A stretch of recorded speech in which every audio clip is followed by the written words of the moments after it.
Hello good evening বন্ধুরা, আজকে আবার একটা নতুন ভিডিও নিয়ে চলে এসেছি। আমার চারিপাশে দেখতেই পাচ্ছেন কাশফুলে ভর্তি, মা দুর্গার সজো সজো রথ চারিদিকে হয়ে উঠেছে। আজ একটা নতুন জায়গায় নতুন ভিডিও নিয়ে এসেছি। আমরা যেখানেতে আছি, যারা আমার আসানসোলের চ্যানেলের যারা আছেন, আসানসোলের বন্ধুরা, তারা বলবেন এই জায়গাটা কোথায়, আমাকে অবশ্যই কমেন্ট করে জানাবেন। আজ যে ভিডিওটা আপনাদের সঙ্গে আমি শেয়ার করতে চলেছি সেটা হচ্ছে, এখানে একটা সাবমার্সিবল পাম্প ছিল। সেই সাবমার্সিবল পাম্পের জায়গায় আমি এইটা টিউবওয়েলটাকে ইনস্টল করেছি।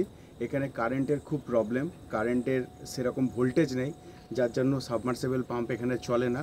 পরবর্তীকালে আবার নতুন করে কারেন্ট এলে এখানেতে সাবমার্সিবল পাম্প আমি আবার ইনস্টল করব।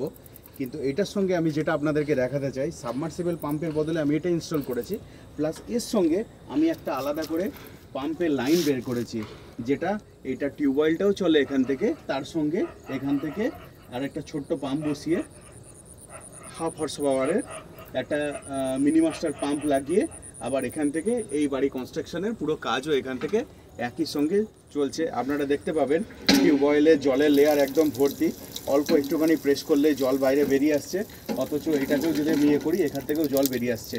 এই লাইনের সঙ্গে এই লাইনের কোনো সংযোগ নেই, দুটো লাইনকে একত্রে একসঙ্গে চালানো যায়।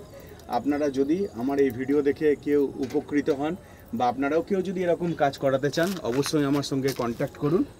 আর আমার ভিডিওটাকে যদি ভালো লাগে অবশ্যই একটা লাইক দিয়ে যাবেন ভিডিওতে, শেয়ারও করবেন ভিডিওটা, এবং আমার চ্যানেলে যারা নতুন হবেন তারা আমার চ্যানেলটাকে সাবস্ক্রাইব করে দিয়ে যাবেন।